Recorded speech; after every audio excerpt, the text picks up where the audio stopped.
Hello दोस्तों, study campus पे आपका बहुत बहुत स्वागत है। दोस्तों, जैसे कि आपने मेरा थंबनेल देख लिया होगा, आज का मेरा टॉपिक है कश्मीर के अंदर एक बहुत ही हाई क्वालिटी का मसाला पैदा किया जाता है, उसकी पैदावार की जाती है जिसका नाम है केसर। तो केसर को हाल ही में एक इंडिकेशन सर्टिफिकेट मिला है जिसको आप शॉर्ट फॉर्म में जानते हो जीआई इंडेक्स या जीआई टैक्स के नाम से जानते हो। इसका पूरा नाम है ज्योग्राफिकल इंडिकेशन सर्टिफिकेट, ये मिला है। तो आज हम इसके बारे में जानेंगे केसर क्या है और किस तरीके से हम इसका यूज़ करते हैं। फिर जानेंगे कि जीआई इंडिकेशन या जीआई टैग क्या है, ये भारत में कब से मिलना शुरू हुआ और ये किन किन वस्तुओं पर दिया जाता है। ठीक है, ये आज का मेरा टॉपिक है। दोस्तों, अगर आप मेरे चैनल पे नए हो तो प्लीज़ चैनल को सब्सक्राइब कर दीजिए, ज़्यादा से ज़्यादा शेयर कीजिए ताकि आपको सारी वीडियो का पता चल सके और आपके जो भी मित्र हैं वो भी इन वीडियो को देख के अपना ज्ञान बढ़ा सकें। दोस्तों, अगर मैं केसर की बात करता हूँ तो केसर जो है गहरे लाल रंग का होता है। ठीक है, खाने में कड़वा होता है, स्वाद में कड़वा होता है और इसका जो रंग होता है गहरा रेड कलर का होता है। ठीक है, इसकी जो पत्तियां होती है, स्टिग्मा जो होता है वो मोटा होता है और इसके अंदर कोई भी केमिकल नहीं होता। ठीक है, ये पॉइंट आपको याद रखने हैं। अगर मैं बात करता हूँ कश्मीर के केसर की, तो कश्मीर केसर दुनिया का एकमात्र मसाला है जिसे 1600 मीटर की ऊंचाई पर उगाया जाता है। ठीक है, और इसको हाल ही में यानी कल ही जम्मू कश्मीर प्रशासन ने कश्मीर घाटी में जो उगने वाले केसर है उसको जीआई टैग प्रमाण पत्र जारी किया है। दोस्तों, अगर मैं मसालों की बात करता हूँ तो ये मसालों में सबसे महंगा है।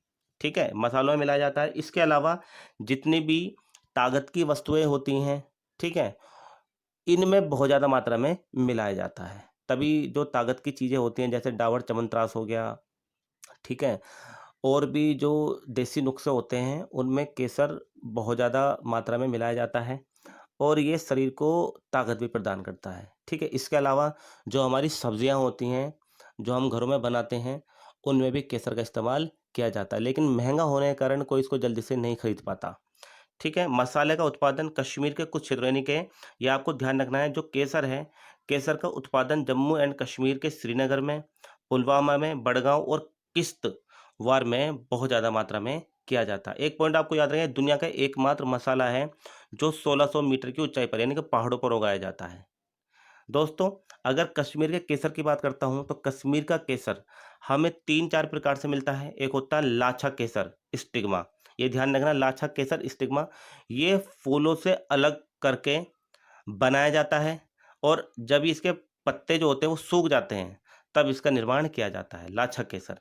ठीक है, एक होता है मोंगरा केसर स्टिग्मा, इसको क्या होता है, फल से अलग किया जाता है, इसको फल से बिल्कुल अलग किया जाता है, धूप में सुखाया जाता है और पारंपरिक रूप से इसको संसाधित किया जाता है। तो ये ध्यान रखना आपको, एक लाछा केसर सिस्टम है जो फूलों से अलग हो जाते हैं अपने आप ही और आगे की प्रक्रिया में बिना सूखे ये बनाए जाते हैं। मोगरा केसर स्टिग्मा, इनको फल से अलग किया जाता है, धूप में सुखाया जाता है और पारंपरिक रूप से इसको संसाधित किया जाता है। इसके अलावा गुच्छी केसर लच्छा, ये भी समान रूप से जैसे फलों से इसको अलग किया जाता है, सेम टू सेम ऐसे ही किया जाता है। ठीक है, और इसका प्रसंस्करण नहीं किया जाता। अगर आपसे पूछा जाए कि केसर जम्मू कश्मीर में कितने प्रकार के होते हैं, 3 प्रकार के, लाछा केसर, मोगरा केसर और गुच्छी केसर। इसके अलावा कुछ और इन्फॉर्मेशन है, ये आप देख लो। केसर को क्रोकस सेंटियस के फूल को विशेष रूप से हाथ से काटा जाता है और इसे केसर कोकस के रूप में जाना जाता है। केसर शब्द फूल के धागे जैसी संरचनाओं का एक स्टिग्मा पर लागू होता है। केसर को बहुकम के नीम से भी जाना जाता है। ठीक है, ये सारे पॉइंट आपको याद रखने हैं। अगर इसकी रुपए की बात करता हूँ कि कितने रुपए का बिकता है ये, तो ये 500 और 5000 अमेरिकी डॉलर के बीच लगभग 1 पाउंड 450 ग्राम के साथ विश्व स्तर पर सबसे महंगा मसाला है। यानी कि 500 से लेके 5000 अमेरिकी डॉलर में मात्र 450 ग्राम मिलता है और इसी के साथ ये विश्व का सबसे महंगा मसाला है। दोस्तों, अगला पॉइंट है, विश्व स्तर पर ईरान केसर का सबसे बड़ा उत्पादक है और भारत ईरानी केसर का चौथा सबसे बड़ा आयातक है। ये आपको ध्यान रखना है। अगर क्वेश्चन पूछा जाए कि दुनिया का सबसे बड़ा केसर उत्पादन करने वाला देश कौन सा है, तो वो ईरान है। और भारत कौन से नंबर पे है? चौथे नंबर पे है। ये आपको ध्यान रखना है, ठीक है। अगर मैं जीआई टैग के बारे में बात करता हूं, तो दोस्तों जीआई टैग के बारे में आपको थोड़ा सा जानना पड़ेगा। जीआई टैग, जैसे मैं आपको शुरू में बता चुका हूं, ज्योग्राफिकल इंडिकेशन टैग होता है। देखो, अगर आप किसी भी देश की किसी भी स्थान की बात करते हो, तो हर देश में या हर स्थान पर कुछ ना कुछ यूनिक वस्तुएं होती हैं। जैसे मैं भारत की बात करता हूँ, आपने सुना होगा रामपुरी चाकू पूरे विश्व में फेमस है, ठीक है। बनारस की साड़ियाँ पूरे विश्व में फेमस हैं, ठीक है। मथुरा के पेड़े पूरे भारत में फेमस हैं। और इसके अलावा जैसे केसर है, केसर पूरे भारत में क्या पूरे विश्व में सबसे ज़्यादा फेमस है।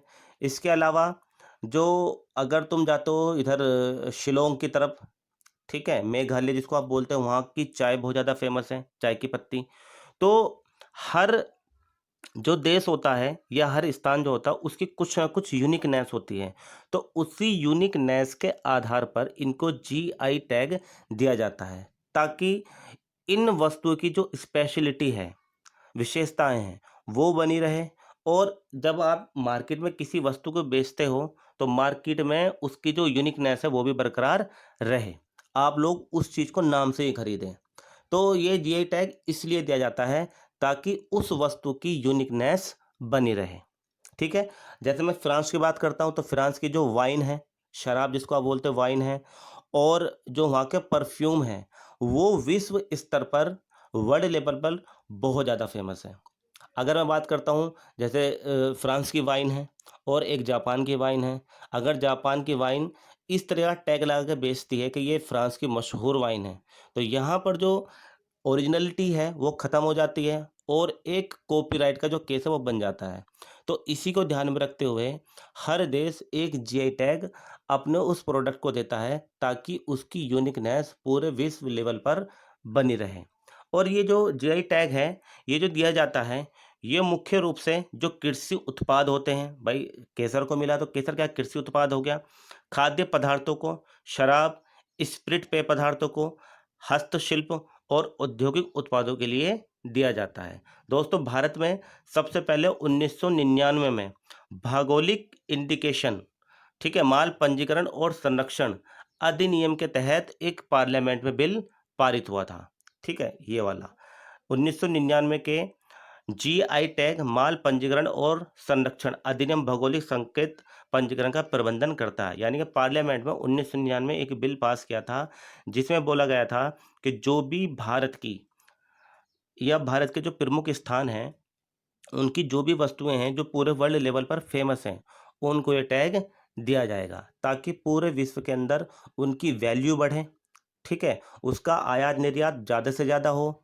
और जो विदेशी पर्यटक लोग भी भारत में आते हैं, उन तक वो चीज़ ओरिजिनल रूप से आसानी से पहुंच सके। तो इसलिए ये जीआई टैग दिया जाता है, ठीक है।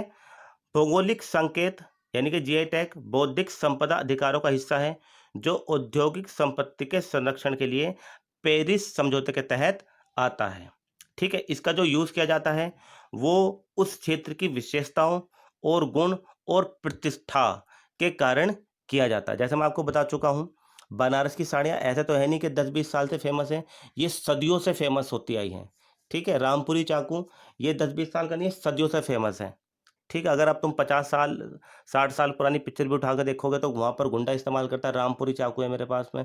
तो ये क्या है दोस्तों, ये बहुत पुरानी वस्तुएं होती हैं, जिनको उनकी क्वालिटी के तहत, उनके गुण के तहत ये जीआई टैग दिया जाता है, ताकि पूरे विश्व के अंदर उनकी जो यूनिकनेस है, स्पेशलिटी है, वो बनी रहे। आई होप आपको ये टॉपिक अच्छा लगा होगा। अगर अच्छा लगे तो दोस्तों ज़्यादा से ज़्यादा शेयर करना।